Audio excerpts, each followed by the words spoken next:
যারা মহিলারা স্বর্ণের মালিক আছেন, 7 ভরির বেশি স্বর্ণ আছে, আপনারা আপনাদের স্বামীদেরকে জিজ্ঞাসা করবেন যে স্বর্ণ টর্ণ দিছ, বাবার বাড়ি থেকে দিলে তো উনি মালিক, ওটা তো জিজ্ঞেস করার দরকার নেই। যদি স্বামী দিয়ে থাকে জিজ্ঞেস করবেন তুমি যে দিছ এগুলা কি তোমার না আমার, কথা পরিষ্কার করো।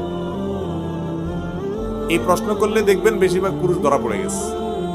আমতা আমতা করবে, আমতা আমতা বলবে না, মানে তোমার আমার তো একই। বলবে না, কাহিনী করবে না, কোনো কাহিনী নেই, সাফ সাফ বলো এটা কি তোমার না আমার।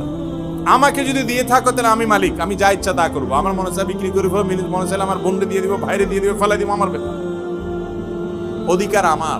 আর যদি তোমার হয়ে থাকে, আমাকে ব্যবহার করতে দিছো মনে হয়, তাহলে তো আরেক জিনিস, তাহলে জাকাত তুমি দিবা, কারণ তুমি মালিক। কথা বুঝতে পারছি?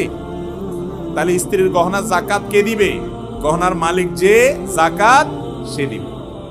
কথা কি বুঝতে পারছি? এই জিনিসটা পরিষ্কার করতে হবে যে স্বামী কি মালিকানা ধরে রাখছে না ছেড়ে দিছে। ছেড়ে দিছে তাহলে স্ত্রী সেটার মালিক হবেন এবং তাকে সেটার জাকাত দিতে হবে। যদি জাকাতের নেশাব পরিপূর্ণ হয়, 7 ভরি বা তার চেয়ে বেশি যদি হয়, তখন সবগুলোর বাজার মূল্য ধরে 2.5% হিসাবে জাকাত দিতে হবে।